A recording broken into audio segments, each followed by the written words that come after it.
welcome to Casey vlogging on the water. I had to find like a nice little grove away from everyone because apparently the dive team is here and they're diving all over the place. Oh look, there's my brother. You guys saw him, right? I need my sunglasses on, it's bright. So I am about 80 pages into Grisha, and so Alina just lit up like a Christmas tree.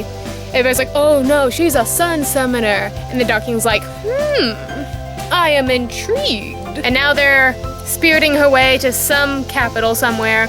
Her caravan got attacked, her carriage, whatever it's called. Ooh, a grasshopper. Look at him. So character-wise, everyone's fine so far. Mal's my favorite. He's sort of a sunshiny figure. He was marching happily to his death in the fold of darkness or whatever, the unsea. Alina, she's fine. She has some sarcastic quips every now and then. Stuff I appreciate. Stuffing just splashed. Oh, it's just a turtle. Aw, it's a baby turtle. The Darkling. I am intrigued by the Darkling because I like my villains. But you know, world-wise, I know this is sort of Russian-esque, and like, we have a cool map, so at least I know where everything is.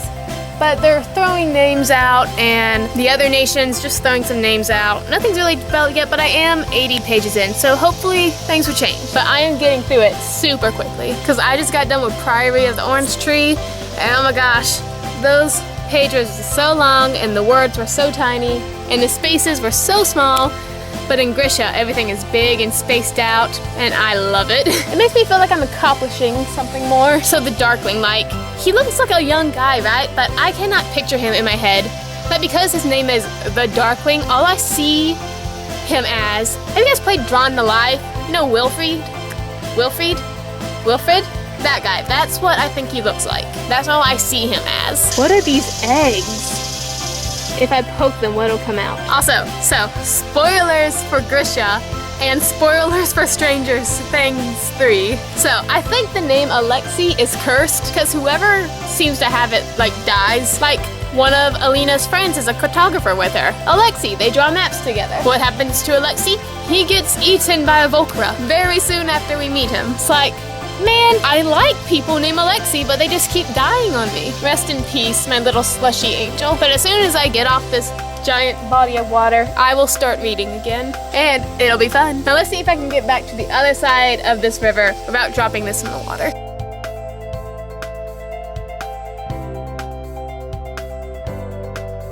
I found a shield! Are you pressing the button? Yeah. You sure? Is it blinking red? Is it blinking red? Cool.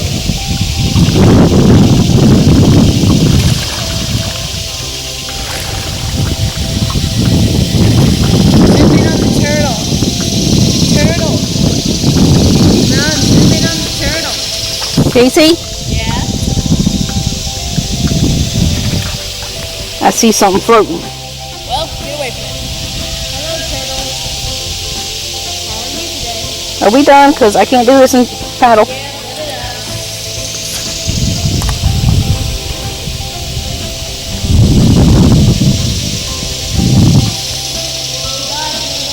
Hello, darkness, my old friend. I really want to nap again. I don't recommend going paddleboarding and then taking a nap and not taking a shower before you take that nap because now my bed smells like seaweed and detritus. Okay, so I am 170 pages into Grisha. Yeah, it's okay. I really think I'm just reading this book for the Darkling. Alina's nothing much, but the Darkling's gotta be my villain. He's gonna be a villain, right? I mean, his name's the Darkling. I want him to be evil. Because then something might happen in this boat because, oh, they were crossing the shadow fold. Oh, they got attacked by the Volcra. Oh, she used her powers. Oh, now we have to take her to the castle. And like, now she's learning all this Grisha history. But is she really? No, they're basically just cutscenes. It's a montage. I'm reading a montage right now. Am I sunburned? Yeah, but I'm still reading this. I'm still reading it. It's gonna get better. I am marginally bored, but at least the Darkling is popping up every 10 pages maybe. Also, I literally had ants in my pants. I sat down on a tree stump after I was paddleboarding, And I guess the tree stump was a glorified anthill in disguise, and they did not like my butt intruding upon their home, and they came after me. And I was surrounded by people, so I was screaming inside, but I had to look dignified. It was the hardest thing I've had to do in a long time, but still fun. Hello. So if you look there, there's Shadow and Bone. I am not reading it right now because me and my friend Flo, hey, how you doing? You look beautiful today. We are getting some ramen, and I'm excited for her to get here because I have a present for her. And see, oh, aren't they beautiful? Aragon. Oh, the greatest book of all time. What's it called again? It's called Eldest. The shadows aren't helping me today. And Brissinger and Inheritance, my favorite book series of all time. Since for my birthday I bought the newer version, I'm like, I will be a good person and spread the message of Paolini to my friend Flo. And I told her if she doesn't like the book series, she can't stop reading it until she finishes Eldest. But back to Shadow and Bone. I haven't read anything yet today, but the day is still young. 11:19. Speaking of young, guess what album just came out? Like 2 days ago.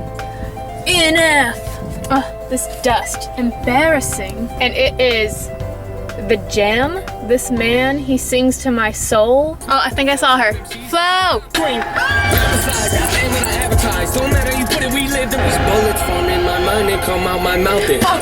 I don't know what to say. Like, the Darkling and Alina, they were just talking.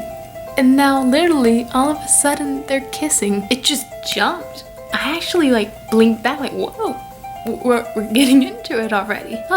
Like, I'm for this kissing. I like the Darkling. He's literally my only favorite part in this book. But that was abrupt. Not really romantic. I don't even know how this kiss is described. I stopped, literally, and then he kissed me. It happened so suddenly that I barely had time to react. One moment I was staring into his slate-colored eyes, and the next, his lips were pressed to mine. You sly dog. I'm not hating it, but I'm in the meh territory. I think I needed that jolt of, and then he kissed me. Wait a minute, I just remembered.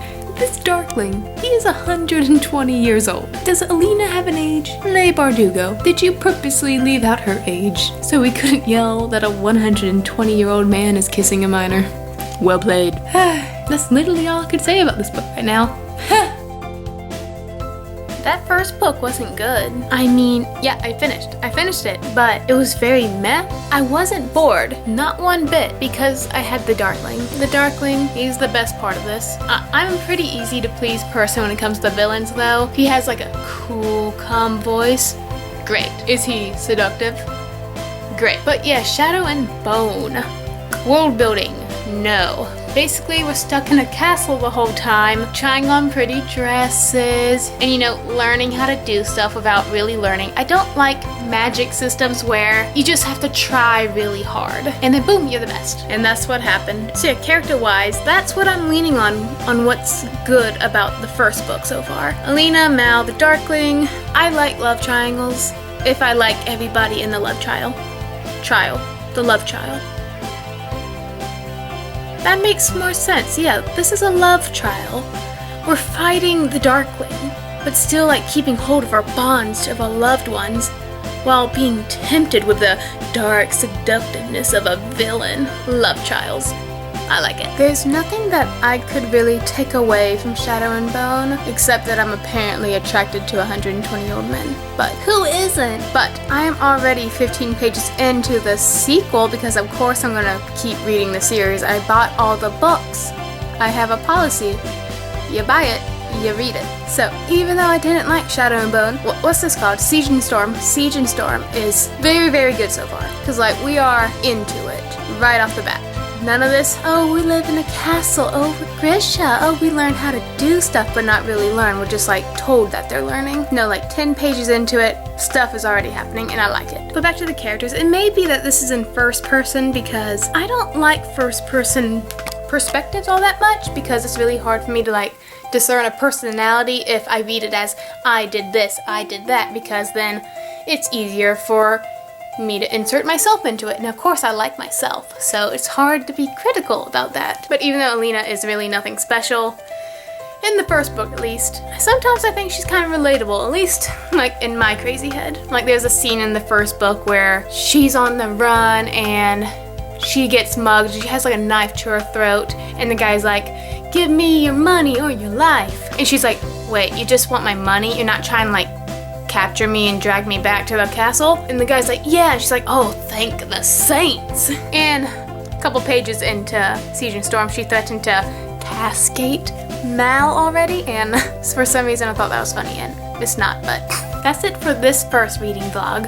I think I'm just gonna, instead of like a wiki vlog, instead of a weekly vlog, I think I'm just gonna do by the book vlogs.